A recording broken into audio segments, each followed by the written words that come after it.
Arnold Schwarzenegger has one of the most impressive personalities of all time. He owned Mr. Olympia 7 times and put bodybuilding on the map. Then he became the highest paid actor of his time. Then, without any elected experience, he became the governor of California. That kind of success tends to alienate people, yet Arnold has almost always inspired love from the masses. Today we're going to talk about what Arnold did that made his success something people are inspired by, rather than something they resented, despite the fact he was never particularly modest. I will mix him up. He will come so ready to South Africa, so strong. But by the time the night is over, the next morning, he will be ready to lose. I mean, I would just talk him into that. That's no problem to do, you know. You know, it's amazing. Can you imagine the feeling I have 6 times Mr. Olympia? I told you, you found the fountain of youth. It's incredible. 6 You could go on forever on. It blows my mind when I think People about it. are going to get so tired. I called my mother yesterday already and I said I won. So can you believe how much I am in heaven? I'm like getting the feeling of coming in the gym. I'm getting the feeling of coming at home. I'm getting the feeling of coming backstage when I pump up, when I pose out in front of 5,000 people. I get the same feeling. So I'm coming day and night. I mean, it's terrific. Arnold was the bragging, self-absorbed foreign champ who psyched out Louis Ferrigno and laughed about it the whole time. For his entire career, he was comfortable talking about his own success, which was significantly new to the people of 90s. Now, Dr. Schwarzenegger, am I correct? You better believe it. Nothing is, exactly. Well, it was an honorary degree in humane letters, and which is You terrific. wrote nice letters, is that what that means? Hey, wait a minute now. This is for all the great charitable work that I've done with it. I don't even know if they will call it after I get through with it Batman. Maybe they just call it Mr. Freeze. The Mr. movie. Freeze, yeah. That you were the one that bought President Kennedy's golf clubs at that auction. Is that true? That is absolutely true. You did buy them? And they yes, were like I bought huge them, yeah, dough, for weren't they? $700,000 I paid for it. And $700,000? But bragging doesn't always make other people fall in love with you. Like the football sensation Cristiano Ronaldo, who often gets criticized a lot for his bragging unlike Arnold. I'm in shock, I say. Movie about me? You thought, why me? Why not Lionel Messi? Yeah. I understand him because they're looking for the best player in the world, so Look at some of the roles Arnold has taken and it becomes clear that he doesn't always take himself so seriously. I'm pregnant. It might be a tumor. It's not a tumor. It's not a tumor at all. Run! Go! Get to the chopper! Arnold is even willing to make fun of the memes he unwittingly created in parodies of himself. HP motor here is a 2-peak HP motor, and once we get that going, you're gonna really want to see. Let's get to the chopper! All right, let's get to the chopper! So here's this mega successful guy who can talk about his achievements without blinking, but who's also comfortable looking like a goofball, who can laugh at himself and handle being laughed at. I've mentioned before, when you can make someone laugh, they can silly accept just about everything that came before. Take a look at how Arnold's joke switches the situation that could have been seen as bragging to the one that makes you like him. One that bought President Kennedy's golf clubs at that auction. Is that true? Did you That buy is them? absolutely true. You did buy them? And they were Yes, like I bought huge them, yeah, dough, for weren't they? $700,000 I paid for it. And $700,000? I was a pretty good golf player. But now I go out there playing golf, and every time I think about that price, I'm afraid to swing. You can't hit that. Yeah. It's like something stopping me. And to be honest with you, I mean, this is, of course, off the record, but I think it was bogus to pay this kind of a money because, I paid $700,000, and they found out later on they could have gotten Teddy Kennedy for $600,000. Really? Just buy the whole package? Adding the joke after makes the $700,000 that he spent on Gold Club seem a little bit less offensive.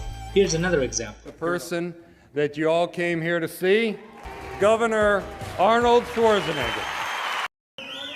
Isn't that cool, huh? The American ambassador comes here and he introduces the main man.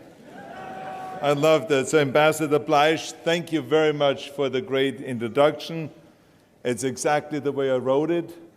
Thank you. You see, Arnold's actually taking himself up a bit here, but when he jokes that he paid the guy to sell those nice things, he creates a laugh, and we don't hold it against him. Without the joke, that could be very grating. With the joke, we like him even more. It's a tactic that can work but can easily go wrong if the joke doesn't land. Another trait that by itself could go badly is Arnold's willingness to make jokes at the expense of other people. That's what? Not the best look. That looked horrible. That was very stylish in its time. The jacket was down to your knees. You looked like a little girl. then with all that... I look like a little girl, yeah? With all that flapper lunch around the waist. I saw it. But we won't get into it. Now, lighthearted teasing can upset people, even your best friends, and even when they pretend that it's fine between you guys. So if you're going to do it, you're going to do it like Arnold. Tease people with a smile on your face. Deadpan humor can be great, but not when joking at someone else's expense. Watch this next clip and see how the audience reacts when Arnold doesn't immediately smile, but then does come around and begin to laugh when he smiles and says he's proud of Jimmy. This is very, very exciting for me because you're not the only big movie star here, because I actually happen to have a part in Jurassic World. This is exciting. I mean, if you think about it, they brought back the dinosaurs from extinction. Yeah. And they also brought back your movie career. I mean, so this is really great. This is a pound, you know, a double whammy here. Interesting. Yeah, it's very interesting. I'm proud of you. Yeah, thank you very much. Yeah, I appreciate that. Teasing is a dangerous path to walk. It can break rapport, especially if you're crazy successful like Arnold.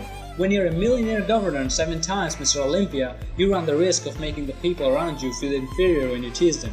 The same is going to be true of you if you are quote-unquote more successful than the person you're teasing, so use this sparingly. But there is another reason that Arnold's teases are handled so well, and it's because he always has such a positive attitude. Take a look.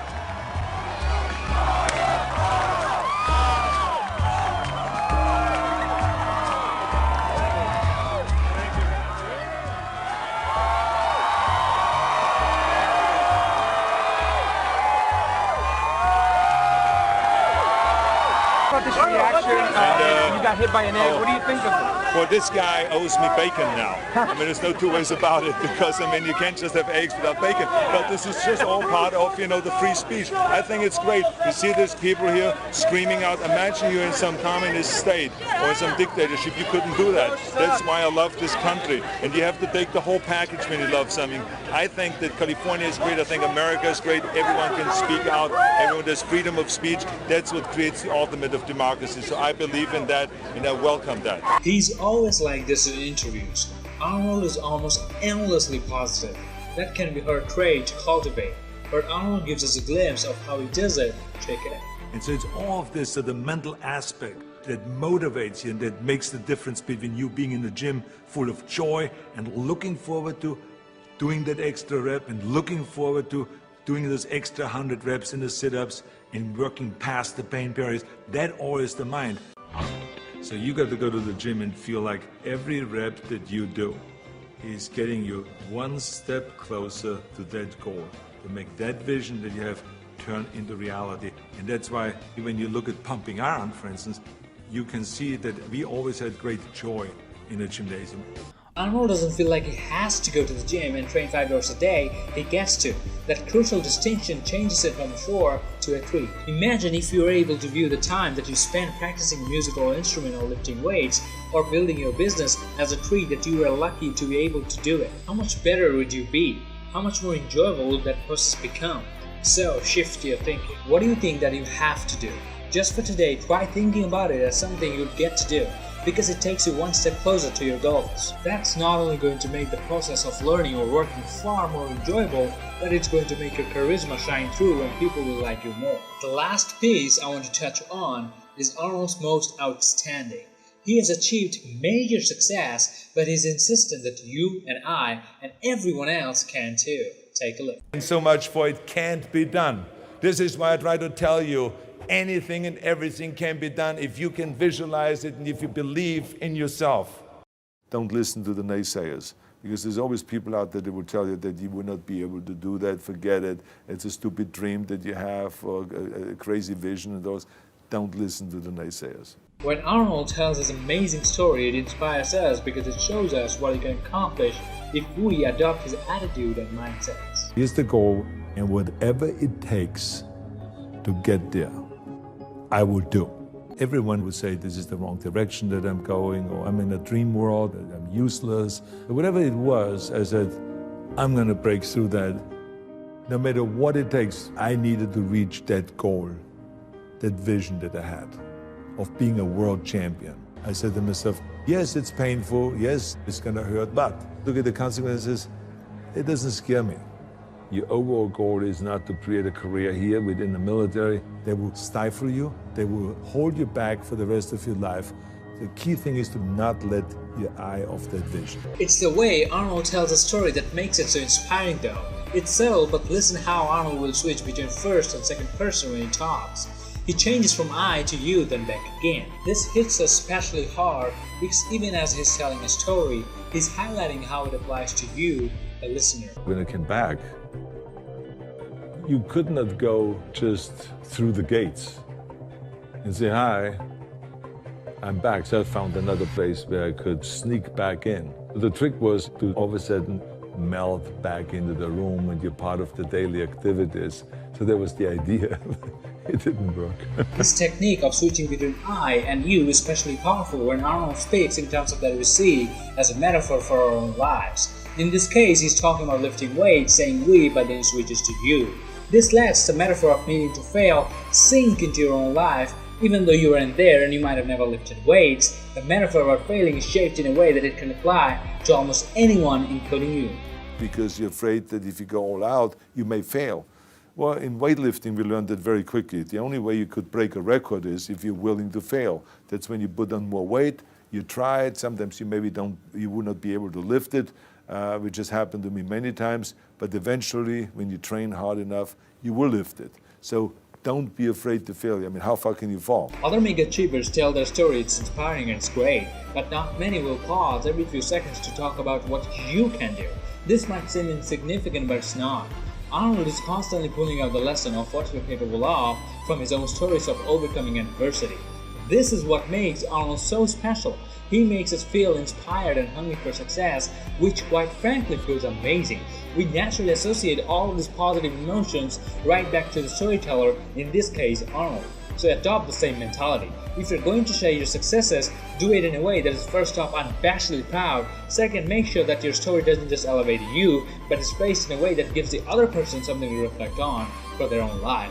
And third, make sure that you highlight the most important lessons by speaking them directly to the listener.